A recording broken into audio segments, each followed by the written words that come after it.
Hello students, welcome to online class.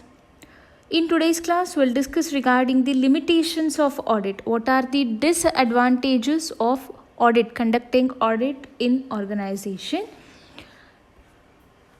Besides having various advantages, means introducing audit in organization will be having many advantages which we have discussed in the last class, like satisfaction of owner, detection and prevention of errors and frauds, verification of books, organization will get a independent opinion, that is there will not be any partiality while giving opinion or the suggestions.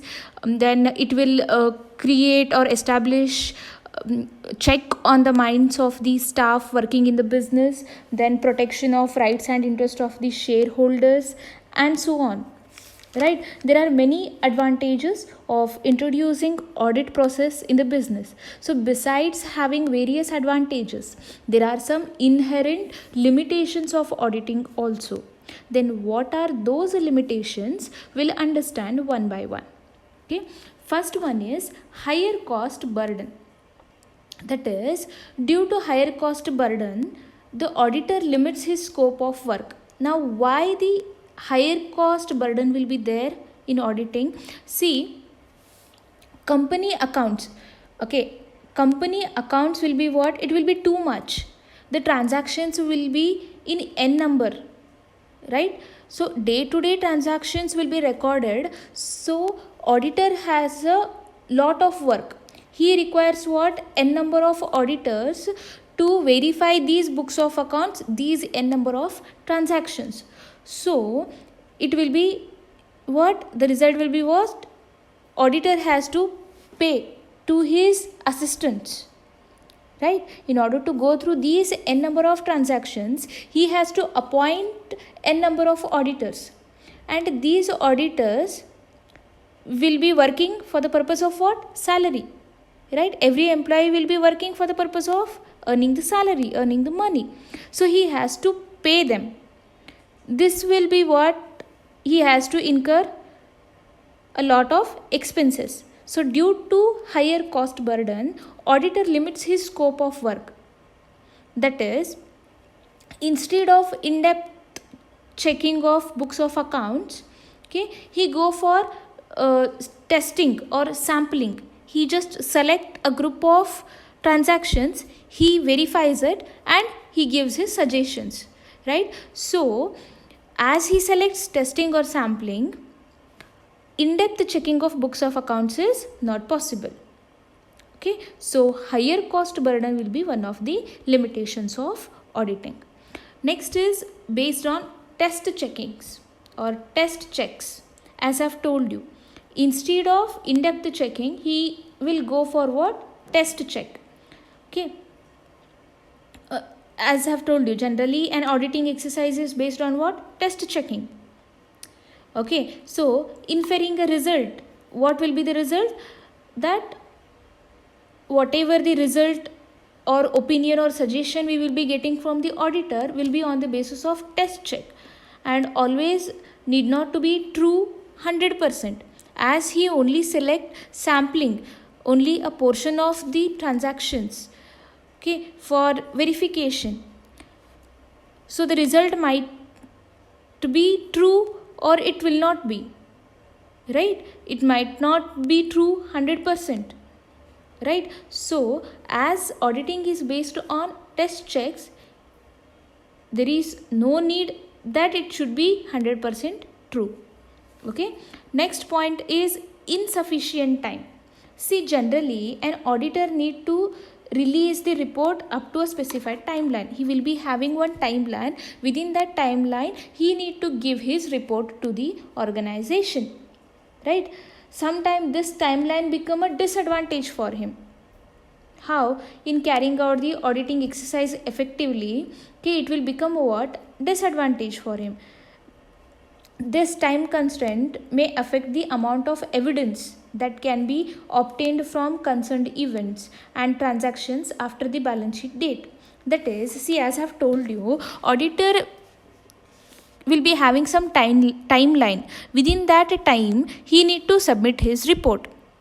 So what he does is he will not go for the in-depth checking, he will go for the sampling, right? Within that time constraint he need to complete his work. So the amount of evidence he go through might be less when we compare it to the in-depth checks, right? So this insufficient time becomes one of the disadvantage for the auditor. Okay, next comes is inconclusiveness of evidences. See, the evidences obtained by an auditor are persuasive rather than the conclusive. That is, conclusive is means what? Not sure. The whatever evidence he will get, they might be created also. There will be a duplication also, right? They may not be there. They may not be true, 100% true, right? And it is not sure that evidence proves that the transactions are true and fair. Okay, we'll give you one example. Architect certificates of valuation for a newly constructed building. Okay, the building which is newly constructing, the valuation should be done for the building. Okay, so whatever the architect gives, the certificate of valuation, it might be true or it might not be. Okay, as the time goes, the value of the building will differ from time to time. So there is a no sure, there is no confidence that it will be true. Evidence of the correct value of the building might be true or it may not be, right? So evidence will be inconclusiveness, they will not be persuasive, there will be no sure value for the building. It differs, it varies from time to time, right? So evidence might be true or they may not be, they might be created also, there will be duplications also. Okay, next comes is based on estimates. That is, auditing is based on estimation. Estimation means calculation, right? Estimates are an inherent part of the accounting process. We cannot separate it from the accounting process because accounting involves what? Calculation, right? And no one, including auditors, can foresee the outcome of the uncertainties. So estimate ranges from the allowances for doubtful accounts and an inventory obsolescence reserve to impairment test of fixed assets and goodwill. There will not be sure value of fixed assets and the goodwill. It will be only estimation, it will be the calculation, right?